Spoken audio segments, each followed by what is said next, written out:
ಮುನಿರತ್ನ ಅವರು ಕೂಡ ಇವತ್ತು ಮತದಾನವನ್ನ ಮಾಡೋ ಮೂಲಕವಾಗಿ ಎಲ್ಲರೂ ಕೂಡ ನಿಮ್ಮ ಹಕ್ಕನ್ನ ಚಲಾಯಿಸಿ ಅಂತ, ಆಮೇಲೆ ಬಹಳಷ್ಟು ಜನ ಬಂದು ಕ್ಯೂನಲ್ಲಿ ನಿಂತ್ಕೊಂಡು ಇಷ್ಟೆಲ್ಲ ಮತದಾನವನ್ನ ಮಾಡ್ತಾ ಇದ್ರೆ ನಮಗೆ ನಿಜವಾಗ್ಲೂ ಖುಷಿ ಆಗ್ತಾ ಇದೆ ಅಂತ ಕೂಡ ಹೇಳಿದ್ದಾರೆ.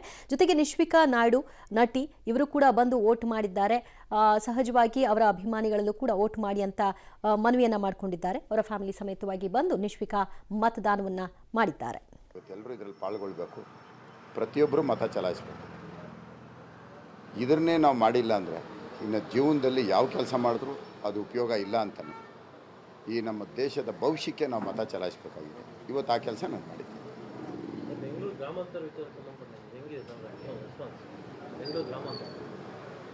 ಬೆಂಗಳೂರು ಗ್ರಾಮಾಂತರಕ್ಕೆ ಸಂಬಂಧಪಟ್ಟಂತೆ ಡಾಕ್ಟರ್ ಮಂಜುನಾಥ್ ಒಂದು ಒಳ್ಳೆಯ ಅಭ್ಯರ್ಥಿ, ಒಂದು ಹೃದಯವಂತರು, ಒಂದು ವಿದ್ಯಾವಂತರು, ಸಮಾಜಕ್ಕೆ ಗೌರವ ತರೋಂಥ ಒಂದು ವ್ಯಕ್ತಿ.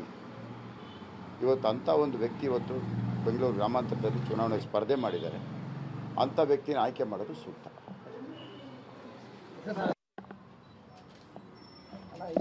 ಹಬ್ಬ, ಇವತ್ತೆಲ್ಲರೂ ಇದರಲ್ಲಿ ಪಾಲ್ಗೊಳ್ಬೇಕು, ಪ್ರತಿಯೊಬ್ಬರು. ಸೊ ಈ ರೀತಿಯಾಗಿ ಹೇಳೋದು ಸರಿನಾ ಇಲ್ಲ ಗೊತ್ತಿಲ್ಲ, ಅದು ಹೇಳೋ ಹಾಗಿಲ್ಲ. ಆ ರೀತಿಯಾಗಿ ಬನಶಂಕರಿಯಲ್ಲಿ ನಟ ರಮೇಶ್ ಅರವಿಂದ್ ಅವರು ಮತದಾನವನ್ನು ಮಾಡಿದ್ದಾರೆ. ಈಗ ಎಲ್ಲರೂ ಕೂಡ ಮತದಾನವನ್ನು ಮಾಡ್ತಾ ಇದ್ದಾರೆ. ಪತ್ನಿ ಜೊತೆಗೆ ತೆರಳಿ ನಟ ಧ್ರುವ ಸರ್ಜಾ ಅವರು ಕೂಡ ಮತದಾನವನ್ನು ಮಾಡಿದ್ದಾರೆ. ಚುನಾವಣೆ ಸಂದರ್ಭದಲ್ಲಿ ಯಾರ್ಯಾರಿಗೆ ಮತ ಹಾಕಬೇಕು ಅಂತ ಯಾವ ನಾಯಕರುಗಳು ಕೂಡ ಹೇಳೋಂಗಿಲ್ಲ, ಇನ್ಕ್ಲೂಡಿಂಗ್ ನಾವು ಕೂಡ ಹೇಳೋ ಹಾಗಿಲ್ಲ. ನಮ್ಮಲ್ಲಿ ಯಾವುದು ಇರೋದೂ ಇಲ್ಲ. ಇನ್ನು ಚುನಾವಣೆ ಸಂದರ್ಭ ಅಲ್ಲ, ಇನ್ನು ಯಾವ ಸಂದರ್ಭಗಳಲ್ಲೂ ಕೂಡ ಆ ರೀತಿಯಾಗಿ ಹೇಳಬಾರ್ದು, ಇನ್ಫ್ಲೂಯೆನ್ಸ್ ಮಾಡಬಾರ್ದು, ಇಂಥವ್ರಿಗೆ ಹಾಕಿ ಅಂಥವ್ರಿಗೆ ಹಾಕಿ ಅಂಥೇಳಿ. ಅದು ಅವರ ಹಕ್ಕು, ಅವರು ಯಾರಿಗೆ ಬೇಕೋ ಅವರು ಚಲಾಯಿಸಬಹುದು ಅದನ್ನು. ಬಟ್ ಅವ್ರು ಒಳ್ಳೆಯವರು, ಇವರು ಒಳ್ಳೆಯವರು, ಅವ್ರು ಕೆಟ್ಟವರು, ಇವ್ರು ಕೆಟ್ಟವರು, ಅದನ್ನು ಡಿಸೈಡ್ ಮಾಡೋದು ಯಾರು? ಜನ ಡಿಸೈಡ್ ಮಾಡ್ತಾರೆ. ನೀವು ಹೇಳಿದ ತಕ್ಷಣ ಡಿಸೈಡ್ ಮಾಡೋದಲ್ಲ ಅದು. ಸೊ ಸ್ಯಾಂಡಲ್ವುಡ್ನ ನಟ ನಟಿಯರೆಲ್ಲರೂ ಕೂಡ ಇವತ್ತು ಮತದಾನವನ್ನು ಮಾಡಿ ಎಲ್ಲರಿಗೂ ಒಂದಿಷ್ಟು ಸ್ಫೂರ್ತಿಯನ್ನು ತುಂಬುತ್ತಾ ಇದ್ದಾರೆ. ಇನ್ನು ಮಠಾಧೀಶರುಗಳು, ಸುತ್ತೂರು ಶ್ರೀಗಳು, ಸಿದ್ಧಗಂಗಾ ಶ್ರೀಗಳು, ಹಲವರು ಹೋಗಿ ಇವತ್ತು ಮತ ಚಲಾವಣೆಯನ್ನು ಮಾಡಿದ್ದಾರೆ. ಅದುಮಾರು ಶ್ರೀಗಳು, ಪೇಜಾವರ ಶ್ರೀಗಳು ಎಲ್ಲರೂ ಕೂಡ ಮತ ಚಲಾವಣೆಯನ್ನು ಮಾಡಿದ್ದಾರೆ. ಮಗದೊಂದು ಕಡೆಯಲ್ಲಿ ನೋಡ್ತಾ ಇದ್ರೆ ಮುಖ್ಯಮಂತ್ರಿ ಸಿದ್ದರಾಮಯ್ಯ ಅವರು ಮತವನ್ನ ಚಲಾವಣೆ ಮಾಡಿದ್ದಾರೆ. ಎಚ್.ಡಿ. ಕುಮಾರಸ್ವಾಮಿ ಅವರು ಕುಟುಂಬ ಸಮೇತರಾಗಿ ಹೋಗಿ ಮತವನ್ನ ಚಲಾಯಿಸಿದ್ದಾರೆ. ಎಚ್.ಡಿ. ದಂಪತಿ ಸಮೇತವಾಗಿ ಬಂದು ಹಕ್ಕನ್ನು ಚಲಾಯಿಸಿದ್ದಾರೆ. ಸುಮಲತಾ ಅವರು ಕೂಡ ತಮ್ಮ ಒಂದು ಮತವನ್ನು ಹಾಕಿದ್ದಾರೆ. ಡಿ.ಕೆ. ಸುರೇಶ್, ಡಿ.ಕೆ. ಶಿವಕುಮಾರ್ ದಂಪತಿ ಸಮೇತವಾಗಿ ಬಂದು ತಮ್ಮ ಮತದಾನವನ್ನು ಮಾಡಿರುವಂತಹ ದೃಶ್ಯವನ್ನು ನೋಡ್ತಾ ಇದ್ದೀರಿ. ಸೊ ಮುಖ್ಯಮಂತ್ರಿಗಳು ಜೊತೆಗೆ ಕುಮಾರಸ್ವಾಮಿಯವರು, ಆ ಕಡೆಗೆ ದೇವೇಗೌಡರು, ಈ ಕಡೆಗೆ ಸುಮಲತಾ ಅವರು, ಡಿ.ಕೆ. ಸುರೇಶ್ ಅವರು, ಡಿ.ಕೆ. ಶಿವಕುಮಾರ್ ಅವರು ಹೋಗಿ ಮತದಾನವನ್ನು ಮಾಡಿದ್ದಾರೆ. ಸುಮಲತಾ ಅವರು ಈ ಹಿಂದೆ ಅಂಬರೀಷ್ ಅವರು ಇದ್ದಂಥ ಸಂದರ್ಭದಲ್ಲಿ ಅವರಿಬ್ಬರು ಕೂಡ ಜೊತೆಯಾಗಿ ಹೋಗಿ ಮತದಾನವನ್ನು ಮಾಡೋದನ್ನು ನೋಡ್ತಾ ಇದ್ದೀವಿ. ಬಟ್ ಅಂಬರೀಷ್ ಅವರು ಇಲ್ಲದ ಸಂದರ್ಭದಲ್ಲಿ ಸುಮಲತಾ ಅವರಿಗೆ ಎರಡನೆಯ ಚುನಾವಣೆ ಈ ರೀತಿಯಾಗಿ ಹೋಗಿ ನೋಡಬೇಕಾದಂಥ ಪರಿಸ್ಥಿತಿ.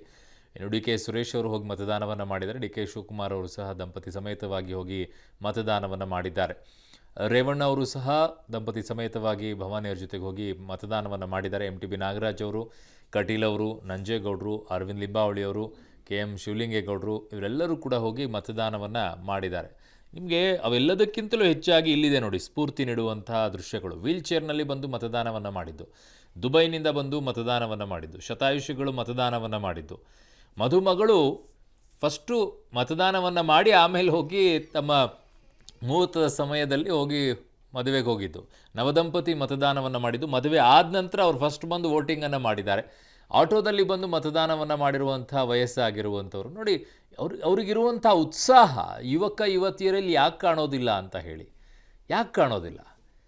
ಸೊ ಇನ್ನು ರಾಮನಗರದಲ್ಲಿ ವೋಟ್ ಮಾಡಿದಂಥವರಿಗೆ ಗಿಡ ಕೊಡುವಂಥ ಕೆಲಸವನ್ನು ಮಾಡಿದ್ದಾರೆ. ಇದೆಲ್ಲವೂ ಕೂಡ ಒಂದಿಷ್ಟು ಜಾಗೃತಿ ಮೂಡಿಸುವಂಥ ಕೆಲಸ, ಬಂದವರಿಗೆ ಒಂದಿಷ್ಟು ಉತ್ಸಾಹ ಬರಲಿ ಅಂತೇಳಿ. ಇನ್ನು ಮಹಿಳೆಯನ್ನು ಕಿಡ್ನಿ ಡಾಕ್ಟ್ರು ಒಬ್ಬರು, ಅವರು ಇವತ್ತು ಮಹಿಳೆಯನ್ನು ಬದುಕಿಸಿದ್ರು. ಹಾರ್ಟ್ ಅಟ್ಯಾಕ್ ಆಗಿತ್ತು ಅವ್ರಿಗೆ ಬೆಂಗಳೂರಿನಲ್ಲೇ. 50 ವರ್ಷ ಲೇಡಿಗೆ ಬದುಕಿಸಿದ್ರು ಅವರು. ಆನ್ ಸ್ಪಾಟಲ್ಲಿ ಪ್ರಾಥಮಿಕ ಚಿಕಿತ್ಸೆ ಕೊಟ್ಟು ಆಸ್ಪತ್ರೆಗೆ ಕಳಿಸಿದರು. ಇನ್ನು ಮೈಸೂರಿನಲ್ಲಿ ರಾಜನ ಉಡುಗೆಯಲ್ಲಿ ಮತದಾನವನ್ನು ಬಂದ ನಂತರ ಇನ್ನುಳಿದಂಥವ್ರಿಗೂ ಕೂಡ ಇನ್ಸ್ಪೈರ್ ಮಾಡೋಕ್ಕೆ ಅವರೊಂದು ರಾಜನ ಉಡುಗೆಯಲ್ಲೇ ಬಂದಿದ್ದರು ಅವರು. ಇನ್ನು 101 ವಯಸ್ಸಿನ ವೃದ್ಧೆ ಮತದಾನ ಮಾಡೋಕ್ಕೆ ಬಂದಿದ್ದರು. ಅದ್ಭುತ ಅದಂತೂ. 93ರ ವೃದ್ಧೆ ಮತದಾನ ಮಾಡೋಕ್ಕೆ ಬಂದರು. ಪಾಪ ಕೈ ನಡುಗ್ತಾ ಇತ್ತು, ಅದರ ಮಧ್ಯದಲ್ಲೂ ಕೂಡ ಮತದಾನವನ್ನು ಮಾಡಿದರು. ತುಂಬ ಇವೆಲ್ಲವೂ ಕೂಡ ನೋಡಿ ಸ್ಫೂರ್ತಿಯನ್ನು ಪಡ್ಕೊಳ್ಬೇಕಾಗಿರೋದೇ ಅವನು.